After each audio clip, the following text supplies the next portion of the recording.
Hello everyone and welcome back to One Soccer. I'm your host for today, Josh Deming, and today we are going to preview the Vancouver Whitecaps 2023 MLS season, and to help me do that, I am bringing on Alex Gangue-Ruzic. We are going to break down 5 major questions surrounding this club, but the theme of today's video is to answer the question, is Vanni Sartini's project finally ready? Will Vancouver compete this year? Hopefully you guys are excited for the video, and if you are, as always, be sure to drop a like, drop a sub, and let's get into it now. There's no denying that Vanni is building the team he wants, but what everybody is wondering is this team able to compete? They've been very busy this offseason so far, bringing in a new DP signing in striker Sergio Cordova, a new keeper in Yohei Takaoka, and a couple defenders in Krifa Yao and Matthias Laborda. The Whitecaps have also seen some players leave the club as Nerwinski, Baldissimo, Godinho, and Cavallini all left the club, while Ricketts and Youngverth retired. With all these changes, a big question mark around this club is how they are going to line up for the start of the 2023 season, and this is what Alex has in mind. Yeah, I mean, for the Vancouver Whitecaps this season, Vanni Sartini, his 3rd season in charge, not second full season, but 3rd year in charge. Axel Schuster's 4th year with the club. The Whitecaps are ready to compete, and you can see that with their starting 11, and it's a very strong one. It's going to come out in what is a bit of a hybrid of a 3-4-2-1 and a 4-3-3. Or a 4-3-2-1. It's going to be more of a 4-3-2-1 off the ball and shifting to a 3-4-2-1 on the ball. To start, Yohei Takaoka, the new Japanese goalkeeper, is going to be in net. It's going to be a back 4 of Tristan Blackman, Ranko Veselinovic, Matthias Laborda, and then Luis Martins likely at left back, although that might be the stiffest position right now considering Christian Gutierrez is still in the squad. Ryan Raposo has looked good there in preseason, and so is Ali Ahmed, but Martins looks to be the guy to start. And then in midfield, it's going to be Andres Cubas anchoring at the number 6 with Alessandro Schopf and Julian Gressel alongside him. Gressel, of course, will shift wide in possession, given he's more of a natural wingback, but off the ball, he's been playing as an 8 in preseason. And then it's a front 3 of Ryan Gauld and Pedro Vite as the double number 10s underneath what will likely be Sergio Cordova. But if he's not ready to go, Brian White, of course, having led the team in goals back in 2021, still around and will be competing for minutes up front. So this is a team that's been being built for a while. The Whitecaps finally have their DPs. They finally have a lot of their depth pieces. This is a team that wants to compete now in MLS, Champions League, Canadian Championship, Leagues Cup, you name it. They want to win it this year. That's a pretty solid starting 11 that Sartini has to work with, but are they Canadian enough? When you look at the 3 MLS Canadian clubs, Vancouver have 9 Canadians on their roster, Montreal has 11, and TFC have 12. But with that predicted starting 11 that Alex just came up with, not one of those starting players is Canadian. And why is this a concern, you may ask? Well, for the 2023 Canadian Championship, the rule is to begin the match, you have to have 3 Canadians on the pitch. So, is this a concern for the Caps? Yeah, it's 100% a concern for the Whitecaps, the lack of maybe Canadian content, not so much in their squad, but that's going to be amongst the 11 because this is a local Canadian market. You do want to have some local talent, especially the Whitecaps have been pushing to really prioritize academy talent. They've mentioned that they want to be the Athletic Bilbao of Canada. We've seen their youth teams do well and some players make some noise at the second team level. So the fact that none of them have been regularly able to crack the squad, and then the Whitecaps have gone out and really supplemented their squad with a bunch of internationals and let guys like Marcus Godinho go with someone who was getting a lot of minutes last year. They upgrade, of course, the goalie position. Lucas Cavallini's gone up front, so you lose a bit of that Canadian identity. It's one where I think the Vancouver as a city is gonna want just the Whitecaps to win. They don't really care if there are Canadians, but I do think long term you do want to be supplementing your team with players from the academy because it helps fans identify, especially the Canadian national teams doing well. And you look at, okay, if we had players who were at that World Cup with Canada, that would help in terms of an identity. As for the Canadian Championship, that's the biggest concern with the Canadians because, as mentioned, I think it's one where if the Whitecaps win in MLS and they're not playing any Canadians, no one will ultimately care in the short term. But in the Canadian Championship, you need Canadians. There's no dancing around it. And there it's going to be a bit interesting because, guys like Christian Gutierrez can slot in. He's not, say, a downgrade, but you look elsewhere on the pitch. If someone like Russell Tybert comes in, guys like that means dropping one of like a Schopf or a Gressel, which is, someone you want ideally in the lineup, or if you go up front, you're bringing in, say, like a Levante Johnson or a Lowell Wright from the second team.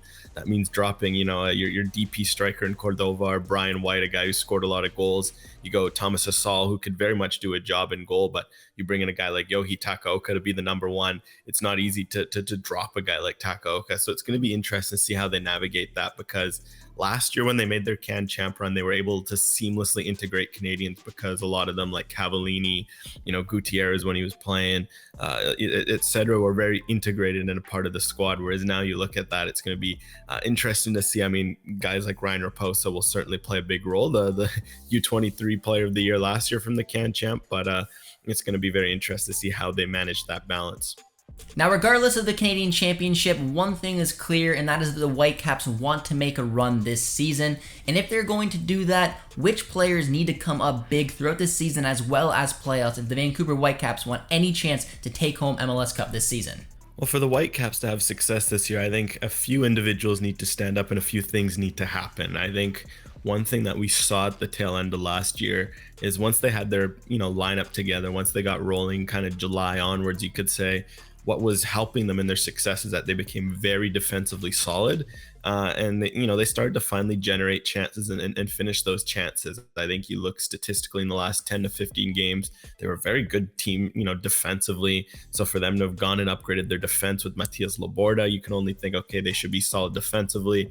And then we saw Pedro Vite and Ryan Gauld really start to get chemistry. So there was a lot of chances being created, which is, why a guy like Brian White went on a heater at the end of the year.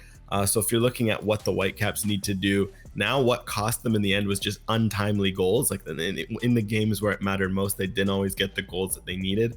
And then at the other end, they didn't necessarily get the saves that they needed as well, from the likes of Cody Cropper or even Thomas Asal.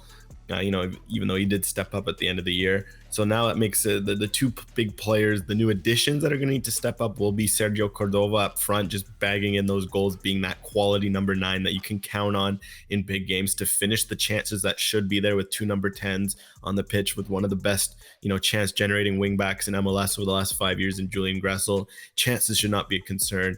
So it'll be up for Cordova to finish it. And then at the other end, if the defense is going to be solid, Yohei Takaoka just needs to, be a presence behind that back line. If they do make mistakes, be there to clean things up, so that, last year the Whitecaps, they defend well for 88 minutes, but two mistakes ended up in the back of the net. You can't afford that at this level. So we know Gauld and Kubas will kind of be the guys that stir the straws that stir the drink, so to speak, for the Whitecaps. But Takaoka and Cordova are going to be the difference, I think, between the team maybe fighting to make the playoffs and genuinely doing well and pushing towards the top of the conference. The Whitecaps have made some positive strides this offseason, but they still might have some doubters. And by doubters, I'm talking about Lucas Cavallini, who, when he left the Whitecaps, did not leave on the best of terms, criticized Major League Soccer, and is very excited to return to Liga MX. Was it important for the Whitecaps to get rid of Cavallini and replace him with Cordova? Yeah, certainly it was a bit of a statement move, say, to move on someone that you paid $5 million plus for back in 2019, that being Lucas Cavallini. You brought out the tank. You kind of pushed all the stops, or pulled all the stops, so to speak, to bring in Cavallini. So yeah, it is a big move in a sense that it's one of your first signings of the Axel Schuster era. To move him on as that Axel Schuster team really matures and reaches almost its prime years as a team, it is a big move. But I think it's one where the Whitecaps, I think they just had to make it. I think it's one where, yes, they could have stuck with Lucas Cavallini. I think it's one where, when he's been on the pitch, he has shown good flashes, and I think it's one where if he could get a consistent run, there would be some good things to happen. We've seen it in flashes. I mean, in 2020, he finished the year strong. In 2021, he had some, he started the year a little better. Even last year, he ended up with a good amount of goals in MLS play. But there's just, unfortunately, the physical play, some of it wore on fans, especially the constant suspensions, the yellow cards, the red cards, etc. You add in the fact that, be it international duty, injuries, the suspension, some of it out of control like the injuries, and the international duty, some of it within his control like the suspensions, just meant he was missing a lot of games, which, say if it was Brian White, to use the other striker that was there, that's fine. He's not a DP. He's not the guy that you paid a lot of money to put the ball in the back of the net. A guy like Brian White missing games, that's fine. But Cavallini was your centerpiece. as a famous person once said, sometimes the best ability for players is availability, and that wasn't always sure with Lucas Cavallini. So by bringing in Cordova, if he's younger, he hasn't really had those sort of suspension issues. At least we saw in his 1 year in MLS, injury issues as well. So if he can stay healthy, just be available every week, be a threat. He does fit the team a little more than Cavallini. Cavallini a bit more of a brute, hold up, traditional number 9, whereas a guy like Cordova loves to run in the channels. He is huge and he's good in the air, but he loves to really run in the channels more than a big guy like him typically does. He does fit that transitional offense style that the Whitecaps want to play. So he fits the team better, and if he's going to be on the field more than Lucas Cavallini, it's just a move that makes sense. So understandably, Cavallini might be a bit frustrated with how things went here, might not be happiest with the referees of MLS and how he wasn't able to maybe get the run with the Whitecaps that he felt that he deserved. But it was one from the Whitecaps perspective. I think it was one that they had to do, a move that they had to do. And I think, we'll see that with Cordova, someone that obviously fits the team a little better. We'll see if he can find his feet a little better than Cavallini ultimately was able to do. Now, it's about that time when predictions start happening, and I've seen a lot of MLS analysts give their prediction on the Whitecaps, and the vast majority had them missing out on the playoffs, finishing around 10th to 13th place. I want to know what the bare minimum expectations are for the Whitecaps this season and all the competitions they're competing in. Yeah, dare we say it, pressure's on in Whitecaps land to have some success. I think, they've gone through the lean, mean years of rebuilding, of turning over the squad, of apathy, of indifference, of a lot of controversies off the field. It feels like a lot of things have gone behind them, this year. Even you look at the new sponsor, in a sense, on the front of the shirt, even almost representing a turn of leaf in that regard. You're obviously the new team on the field.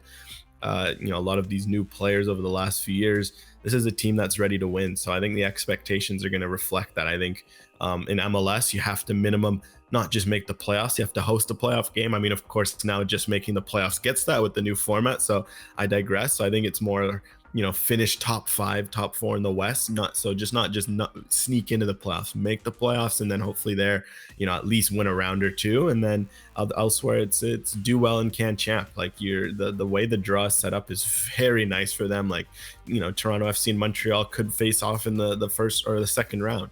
Whereas the Whitecaps, they get CPL teams all the way up till the final, which they would host again. And since they're always so good at home, you'd expect them to win a final. So win the can champ is also a very fair expectation. Then even in the Champions League, they did get a rather fortunate draw. They've avoided a lot of Mexican teams, which have kind of been their bogey, sort of teams in the past. Obviously, they highly FC and Philadelphia Union on their side of the bracket, which are no easy teams. But, even then they could sneak to the semifinals. So you look at across the board, they can do well in those 3 competitions, and that's without counting Leagues Cup. So I'd say, win a couple rounds of MLS playoffs, win the can champ, win a round or 2 in Champions League. And I think that's a very good season for the Whitecaps, because it's one where, based on the investment, based on the expenditure that they've put in the squad, if they miss the playoffs, that's a huge disaster. If they, can't even make it to the finals of the can champ or win the can champ, that's one where you look at the Canadian teams, they are one of the favorites and one of the more organized and set up Canadian teams right now in their life cycle. And you look at Champions League, they've got a squad. This isn't a team that's throwing together pieces. This is a squad that's ready for day one to go out and make some noise in Champions League. So I think it's all set up for them to go out and try to have a good year. The Vancouver Whitecaps made a lot of strong moves this offseason, and there's some expectations there. I'm really curious to see how they do this upcoming season. I want to give a big shout out to Alex for helping me put together this preview. I hope you guys all enjoyed it. Definitely let me know down in the comments how you think the Caps will do this season. And if you enjoyed this video, as always, be sure to drop a like, drop a sub, subscribe over to One Soccer for all the best Canadian soccer coverage, and we'll talk to you guys soon. Cheers, friends.